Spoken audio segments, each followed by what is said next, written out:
Dock 7 had its own smell. Every dock on Oran Station did, but Dock 7 smelled specifically like burnt coolant and old decisions. And Cole Harmon had been lying on his back inside it for 3 hours. The ship above him was not supposed to be here. Valhari vessels didn't break down. That wasn't an engineering fact. It was a cultural one. The Valhari Dominion had 17 centuries of military tradition behind it. And somewhere in those 17 centuries, someone had decided that a Valhari ship admitting a mechanical failure was roughly equivalent to a Valhari commander admitting they were wrong. Both things technically happened. Neither thing was ever spoken aloud. So the ship above Cole wasn't broken. It was on a scheduled recalibration stop. Nobody believed that. Cole had gotten the call from Nora at 6 in the morning. She'd told him a Valhari command vessel had docked under emergency request, that 2 of their own engineers had already tried and walked off, and that the ship's commander had, and Nora's voice had carried a specific exhausted quality when she said this, requested a human specialist as a last resort. Cole had said, all right. He'd eaten his breakfast first. He was not in the habit of rushing toward other people's emergencies on an empty stomach. He'd arrived at Dock 7 with his kit bag, taken one look at the ship, and said, well, there it is. It was a beautiful machine, long and gray-black, built in that Valhari way that made everything look like it had been grown rather than assembled. The docking ramp was down, and a handful of Valhari crew stood at the top of it, with expressions that had a very clear message. We do not want you here, and we have no other options. He got it a lot. He'd walked up the ramp, nodded at the crew in a way that required no translation, and gone to find the problem. The problem was the main power manifold coupling. It sat in a conduit 2 levels below the engine bay, accessible through a panel that was, according to every Valhari schematic Cole had been handed, non-serviceable. Meaning, not designed to be opened. Meaning, the designers had decided it would never need to be opened. He'd opened it.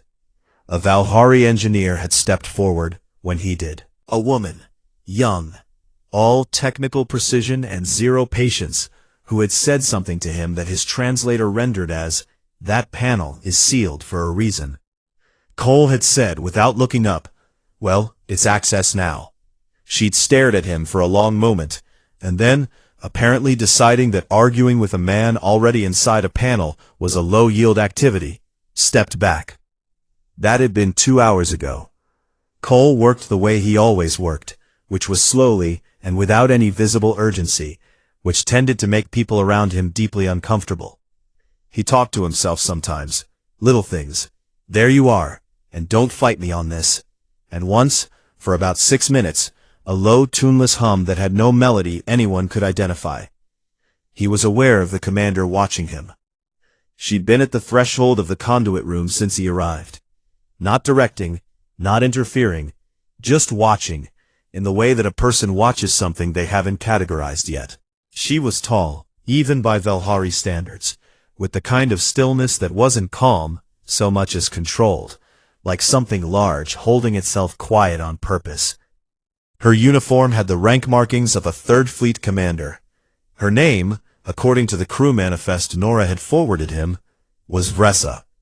She had not introduced herself. Cole had not introduced himself either. He'd found, over the years, that introductions in the middle of a job were mostly a way of reassigning attention from the thing that needed fixing to the people standing around it. The manifold coupling was the problem. He'd known it was the manifold coupling 20 minutes into the job, which meant he'd spent the remaining time figuring out why the manifold coupling wasn't doing what it was supposed to do, which turned out to be spinning. The secondary rotational gear had developed a microfracture along the threading, invisible to surface scanners, that locked up the whole mechanism under load. The Valhari engineers had missed it, because the approved repair protocol for this system started 3 steps downstream of where the actual fault was. Cole found this sort of thing genuinely interesting, not in a dramatic way, more in the way that a person finds a stuck drawer interesting, the small, specific satisfaction of identifying the exact thing. He rerouted the power feed, bypassed the locked gear using a micro-threading technique he developed 2 years ago on a Carthan freighter that technically no one had written down anywhere, and reseated the coupling housing at a 3-degree offset that the schematics didn't account for, and that Cole had arrived at by feel and 20 years of putting his hands on machines that didn't want to be touched. He tapped the panel twice, listening. The manifold spun. He lay there for a moment, staring up at the conduit ceiling, and then he sat up, pushed himself out of the panel space, and stood. Vressa had crossed the room. He hadn't heard her move, which said something, given she was standing 4 feet away when he turned around. She was looking past him, at the open panel, at the rerouted feeds and the offset housing, with an expression he couldn't fully read. Not the expression of someone seeing a solution, the expression of someone seeing something they didn't have a name for yet. She was quiet for a long time. "You solved an unsolvable problem," she said, using an irrational method. Cole wiped his hands on the rag hanging from his belt. "Yeah," he said, "I do that." He didn't explain it further. There wasn't really anything to explain. The coupling spun. The ship would run. That was the job. Vressa looked at him. Not at the panel anymore. At him. It was a different kind of looking. The sort that measures and files and doesn't share its conclusions. Cole had been looked at that way before, usually by people who were trying to decide if he was useful or dangerous. In his experience, the answer was usually both. Her translator didn't render it. Cole picked up his kit bag. He assumed this was over. He always assumed this was over when the thing started working again. He was already thinking about the walk back to his bunk, and the food he'd packed, and whether Nora would leave him alone for the rest of the afternoon. Behind him, the manifold coupling turned and turned and turned in its housing, doing the thing it had been built to do, held together by a method that didn't exist in any manual, because Cole hadn't written it down yet. He figured he probably should at some point. He didn't figure anything else was coming. He was wrong about that. Cole got the summons the next morning while he was drinking coffee and not reading the maintenance report Nora had sent him. It came through the formal docking channel, which was already strange. People who wanted Cole to come fix something usually called his personal comm and used the word please to varying degrees of success. A formal docking channel request meant paperwork, and paperwork meant someone considered this official. He read it twice. Then he picked up his comm and called Danny. "Bring the heavy kit," Cole said. "Is it a big job?" Danny asked. "I don't know yet. Bring it anyway." Danny Reeves was 22 years old and had been Cole's assistant for 14 months, which in station terms was a long time. He had the specific energy of a person who wanted very much to be useful, and was still figuring out the exact shape of that. He talked more than Cole. Most people did. He'd spent the last 2 years studying alien trade languages in his off hours, on the theory that it might someday be relevant. Nobody had told him he was right about that. He'd find out today. They walked to Dock 7 together, Danny carrying the heavy kit, and Cole carrying his regular bag and a second cup of coffee that he had not offered to share. The docking ramp was down. Vressa was at the top of it. She wasn't waiting in the impatient way, the weight-shifting, clock-watching way that most people waited. She was just standing there, the same way she'd stood at the threshold of the conduit room. Like standing still was a deliberate choice she made every moment. She watched Cole come up the ramp with the same cataloging look from the day before. "Secondary cooling system," she said, by way of greeting, "running at partial capacity." Cole nodded. "Show me." Danny walked behind Cole, and spent most of the walk trying very hard not to openly stare at everything, which meant he was staring at everything in a slightly less obvious way. The Valhari ship was the kind of place that made humans feel the specific smallness of not having built it, all clean geometry, and surfaces that seemed to generate their own quiet. The secondary cooling system was in the mid-deck engineering bay. Cole crouched in front of it, set his coffee down on the floor beside him, and started looking. Vressa stood nearby. Harak, her second-in-command, a large and formally correct Valhari male who moved like someone perpetually aware of ceremonial obligations, stood near the door. 3 other crew members were working at stations around the bay. Cole found the fault in about 10 minutes. A sensor relay had developed an incorrect feedback loop, telling the system it was running at full when it wasn't. Easy fix. He worked without talking, and Vressa did not ask him questions this time. She watched in a different way than yesterday, less trying to categorize, more just watching. Like she'd made a decision overnight about what category he belonged in and was now operating from that decision. At some point, Cole needed a calibration tool and reached back for his kit. His hand found it before Danny offered it, because Danny had anticipated the reach. Cole took it without looking. Vressa noticed. He didn't know she noticed. He was looking at the relay. 20 minutes later, the cooling system came back to full. Cole sat back, picked up his coffee, still warm, and drank it. Danny was quietly going through the kit, reorganizing it the way he always did after a job. A habit Cole had never asked him to develop and had never asked him to stop. Vressa turned to address her crew. He was thinking about whether the relay would need a follow-up check in 48 hours, or whether one was enough. He was also thinking about lunch. Vressa spoke in formal Valhari, the register she used for addressing the crew on record, a different quality of speech than the one she'd used with Cole. Her voice had a different shape in it. He caught some words through his translator. Status report. System repair. Returning to operational standard. And then a phrase his translator rendered as, my specialist. Danny made a sound. It was a small sound, the kind a person makes when they've just understood something they didn't want to understand. Cole looked at him. Danny's face had gone the color of old paper. Danny, Cole said quietly. Danny pulled him 2 steps away from the group. He leaned in and kept his voice very low. My translator renders that as, my specialist. But that's not what she said. Cole waited.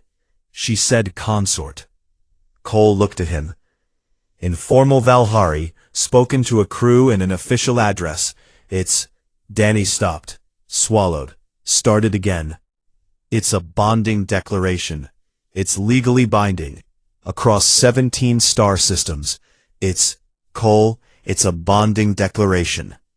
Cole looked back at Vressa, who was still speaking to her crew, her posture formal and unreadable. What does consort mean exactly? Cole said. Danny explained it in a whisper that kept cracking in the middle. Partner, intellectual, strategic, personal, cannot be walked back without a Dominion tribunal, carries full legal weight. The declaration had to be made publicly, before crew, in formal address, which it had been. All 3 conditions met. Cole stood very still. He looked at the ceiling of the engineering bay for a while. It was a very clean ceiling. Valhari ships had clean ceilings. He looked at it for what felt like a long time, and was probably 12 seconds. Well, he said, there it is. He walked back across the bay. Vressa had finished her address. The crew had dispersed to their stations. She turned when he came back, and she looked at him the way she had been looking at him all morning, which he now understood differently. We need to talk, Cole said, about what you just called me. I know, she said. A beat. I called you what you are. Cole opened his mouth, closed it. His calm crackled. Nora's voice came through, with the flat tone she used when something had already gone sideways, and she was deciding how much of it to tell him at once. Cole, she said, why is Auron Station's diplomatic feed lighting up with a Valhari bonding declaration that has your station ID attached to it. Cole looked at Vressa. Vressa looked at Cole. "I'll explain in a minute," he told Nora. "Cole, I'll explain in a minute." He clicked the comm off. Danny was standing 6 feet behind him, holding the heavy kit with both hands, looking between Cole and Vressa with the expression of a person watching something historic happen in real time, and not sure whether to feel excited or terrified. He felt both. So Cole suspected, did everyone in the room. The Valhari Dominion moved fast. By the time Cole had finished explaining the situation to Nora, a conversation that involved a lot of silence on her end, and a lot of, "I understand that, Nora," on his, the diplomatic feed had already processed the declaration, flagged it, and forwarded it to 3 separate Valhari High House Oversight Councils. By the time he'd gotten back to his quarters, eaten lunch, and sat on the edge of his bunk staring at the wall for a while, the formal challenge of fitness had been filed. Harak delivered the news personally.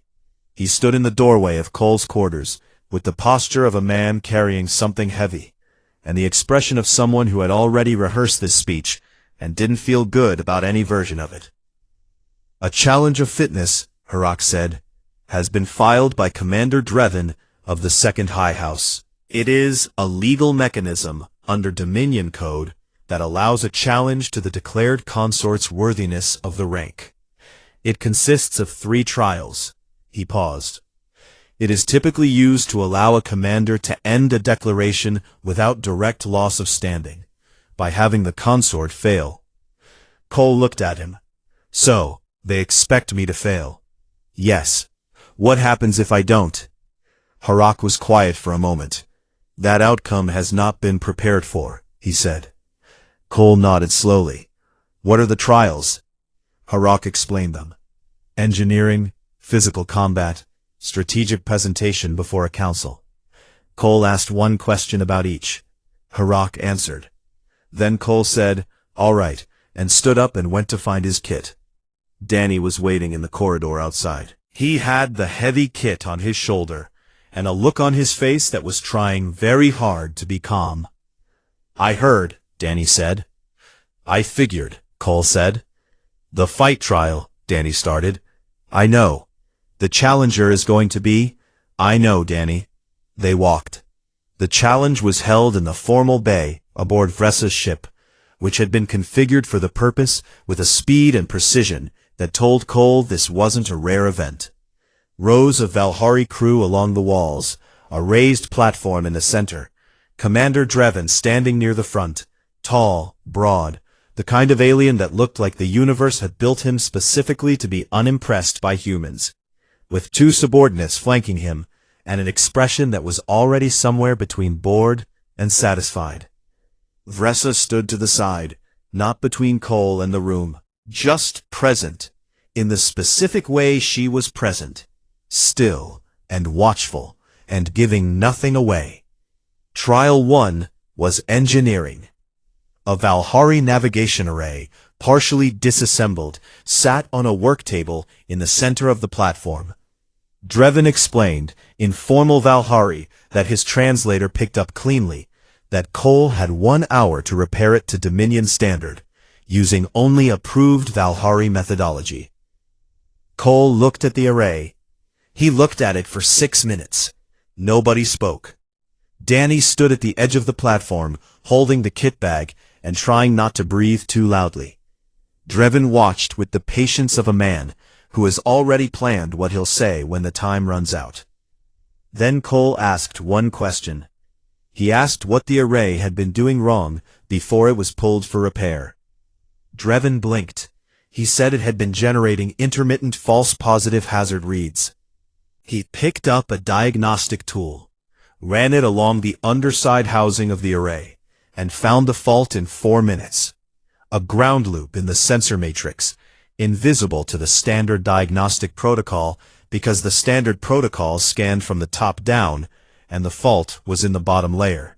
You'd only find it if you knew where to look, and you'd only know where to look if someone had described the symptom to you, which is why Cole had asked. He fixed it in 34 minutes. Not using approved Valhari methodology exactly. Using a method he'd developed on Dock 7 2 years ago and filed under his own name at Vressa's request after the first repair, which meant it was, technically and legally, now listed in the Valhari Engineering Registry as a Cole Harmon approved methodology. He stepped back from the table. The room was quiet. Drevin said nothing for a moment, then moved on to Trial 2. Trial 2 was the fight. The challenger was 7 feet of Valhari military training, and Cole was a 34-year-old mechanic from Alabama with a bad back and a realistic understanding of his own limits. He looked at the challenger. He looked at Harak. He asked, quietly, if there was a forfeit option. Harak said there was not. Cole said all right, and walked out onto the mat. He lost. There was never any question that he would lose on points. The Valhari scoring system was formal, and the challenger was better at formal Valhari combat than Cole was, which was a statement roughly equivalent to saying the sun was brighter than a flashlight. But Cole kept getting up. Every time he went down, he got up. Not dramatically, not with a speech. He just stood back up, with the patient, slightly stubborn energy of a man who had decided he wasn't done yet and hadn't been given a good enough reason to change his mind. By the third round, the challenger was hitting harder than he needed to. That was when Cole knew he'd already won something, even before the scores came in. He lost on points. He walked off the mat under his own power. He sat down next to Danny, who handed him a cloth for his lip without being asked. The room was not looking at the challenger. Trial 3 was the council presentation. Cole stood in front of 7 Valhari council members in his mechanic's jacket. Nora had told him 3 times to change it, and he hadn't. And talked for 6 minutes. He didn't prepare a speech. He just explained how he worked. He talked about systems thinking, about reading a machine the way you read a person, about the fact that most problems look unsolvable until you find the question nobody thought to ask. He didn't tell them he was impressive. He told them what he did and let them decide. He was not a man who sold things. He was a man who showed them. When he was done, the room was quiet again. The second kind of quiet, the kind that isn't empty. Later, after the formal session had closed and the bay had cleared out, Vressa found Cole in the dock corridor. He was leaning against the wall, eating something Danny had produced from somewhere, the same way he always looked after a long job. Slightly tired, basically fine. She stood in front of him. "You did not have to continue," she said. Cole thought about that. "What is a consort actually supposed to do?" he said. She looked at him. "Someone who brings their unsolvable problems too," she said. "Not because they always have the answer. Because they don't stop looking for one." "That's just a mechanic," Cole said. "Yes," she said. "I know what I picked." Cole finished what he was eating. Behind him, down the corridor, Danny was telling the story of the fight to Harak with increasing dramatic embellishment, and Harak was listening with the careful expression of someone who had lived his whole life inside a rigid ceremonial structure, and was starting, slowly, to find it funny. Drevin filed a secondary grievance the next morning. His argument was simple. The declaration was procedurally valid, but Vressa's judgment was compromise. The evidence was that she had chosen a human. Cole heard about it from Nora, who called him before he'd had coffee. He listened.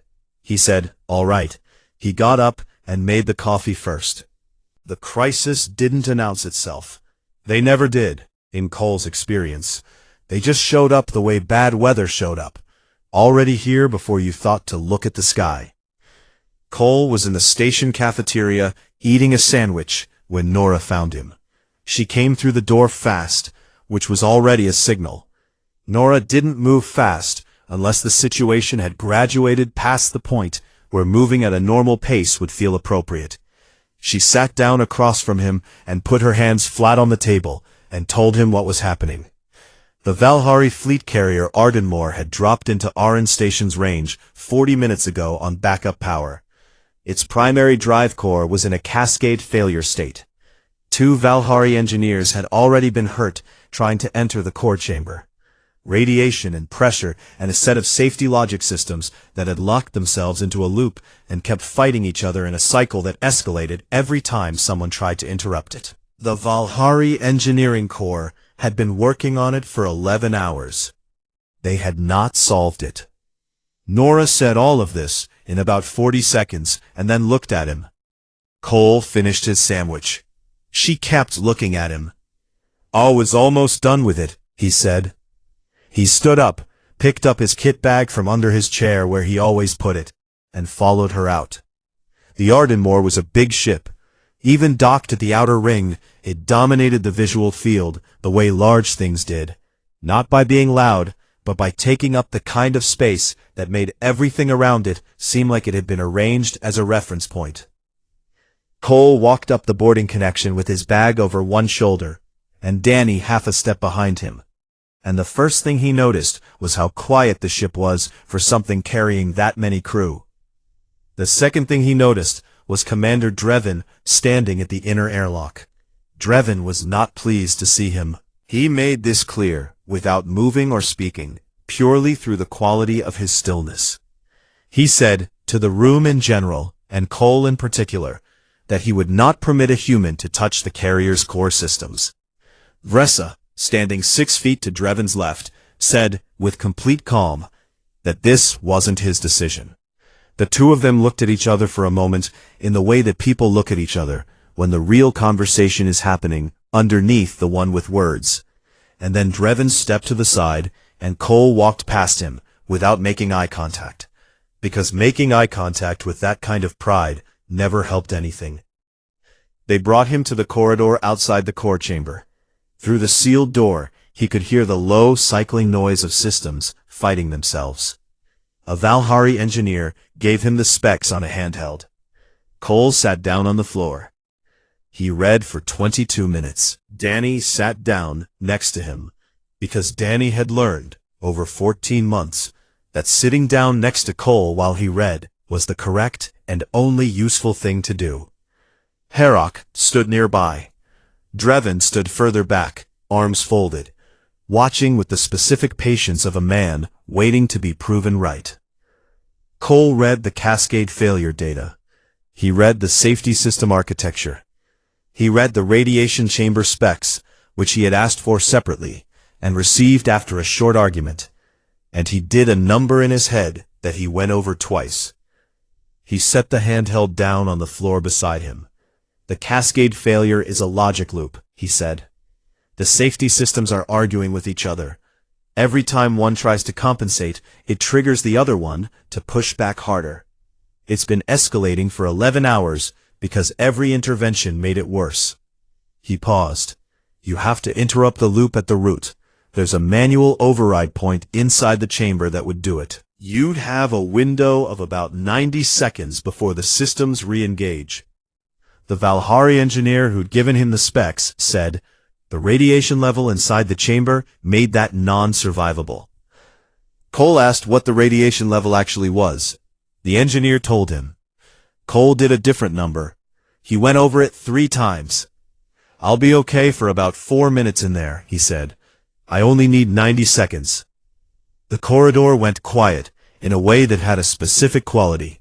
Not the empty quiet and not the council quiet. Something else. Something that sat low and pressed.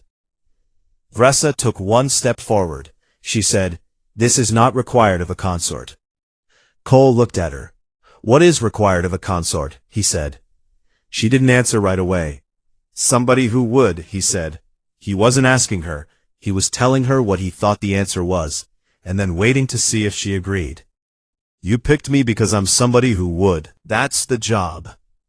She looked at him for a moment with something in her face that didn't translate and wasn't trying to. Yes, she said, quietly. It is. Cole nodded once. He stood up, picked up the 2 tools he needed from his kit, handed the bag to Danny, and told him what to do if the 90-second window closed before Cole was out. Danny said in a voice that was trying very hard to be steady that he understood. Cole clapped him once on the shoulder and went to the chamber door. Danny counted aloud in the corridor. His voice was the only sound. Inside the chamber, it was hot and bright and loud, in the specific way that electrical systems in crisis were loud. Not a bang, but a sustained climbing frequency that sat in the back of the teeth. Cole moved fast. Not panicked fast, the kind of fast that comes from knowing exactly what you're doing and having done the math already. He found the override housing. He did what needed to be done. 61 seconds. He came out. He stood in the corridor and breathed for a moment, and Danny grabbed his arm with both hands and didn't say anything, because there was nothing to say that would have been the right size. 17 minutes later, the Arden Moore's drive core began to spool back up. The engineering core confirmed full restoration of primary systems at the 20-minute mark. The cascade failure had resolved completely. The loop was gone. Nobody cheered. This was a Valhari ship, and Valhari didn't cheer. But the quality of the silence in that corridor changed in a way that was its own kind of statement. Owen Briggs, the station commander, who had been standing at the back of the group in his gray jacket for the last hour, without saying a single word, looked at the floor and nodded once, like he was confirming something he'd suspected. Drevin said nothing. He saw what was in her face, the thing that had no diplomatic name. Then he looked away and kept it to himself. That night, in the dock, Vressa came to find Cole alone. She didn't come in formal register. She came the way a person comes to another person when the ceremony has run out of road. She asked him a question that came through the translator strangely. The closest it could render was, when you decided to go in, did you decide quickly or slowly? Cole thought about it. Slowly, he said. I knew the whole time I was going to do it. I just had to get to the part where I actually did it. Vressa was quiet. That is the Valhari definition of courage, she said. What's the human one? He said. She said, tell me. Doing it anyway, he said. She was quiet again, for longer this time. They are the same definition, she said. The ship behind them made the low sound that ships made when they were running clean and right.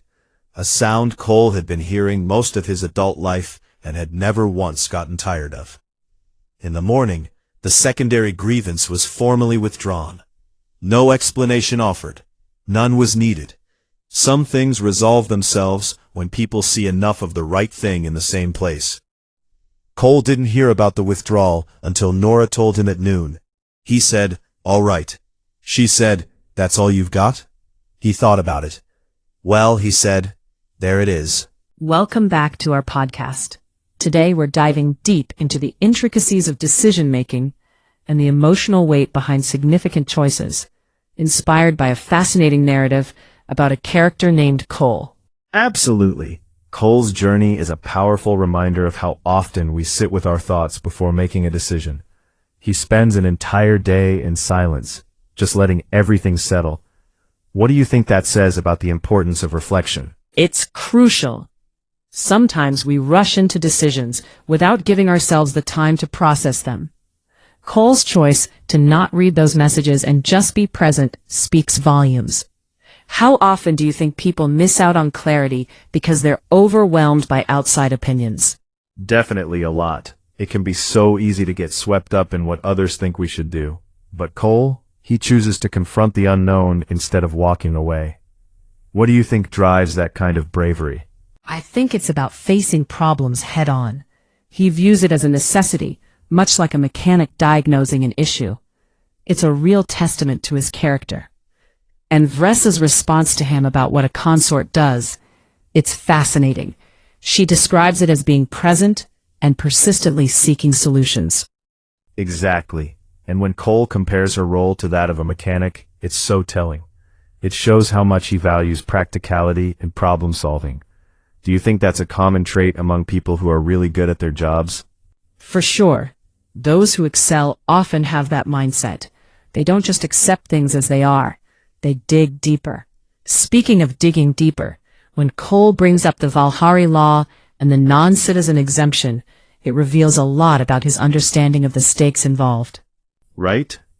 And the fact that he's aware of that clause shows he's not just a passive participant in his life. He's informed and ready to make a choice if need be. But then he surprises us by saying he's not invoking it. What do you think prompted that decision? I think it reflects his commitment to the situation he's in. It's a powerful moment when he chooses not to take the easy way out. Instead, he opts for engagement and connection. And then, of course, we see him transitioning into his new role as consort and engineering specialist. Absolutely. His acceptance into the Valhari Dominion crew shows how much he's grown and how his skills are recognized. But it's also a reminder of the weight of responsibility that comes with new roles. How do you think he feels about that? I think there's a mix of excitement and apprehension. He's stepping into the unknown, but he's also bringing his unique skills to the table. And when Danny gets emotional about Cole leaving, it really humanizes the experience. It's a reminder that our choices impact those around us. Exactly. The emotional connections make these decisions so much more profound. And then when Nora calls and expresses her concerns, it adds another layer. Cole's journey is as much about personal growth as it is about the relationships he's built. And we can't forget about the symbolic significance of the ship leaving the station. It's a fresh start for Cole, moving into the unknown with a sense of purpose. His journey is not just about fixing things, but also about finding his place in a larger context. Well said. And as the ship moves through the dark between stars, it symbolizes all the potential that lies ahead. There's always more to fix, more to learn, and more to discover. What an inspiring note to end on. Absolutely. So, to wrap up, we've explored the significance of reflection, the courage to confront the unknown, and the impact of our choices on ourselves and others. Remember to take your time with decisions and embrace the journey. Thanks for tuning in. We hope you enjoyed today's discussion. Until next time, keep pondering those tough choices. And remember, there's always more to fix.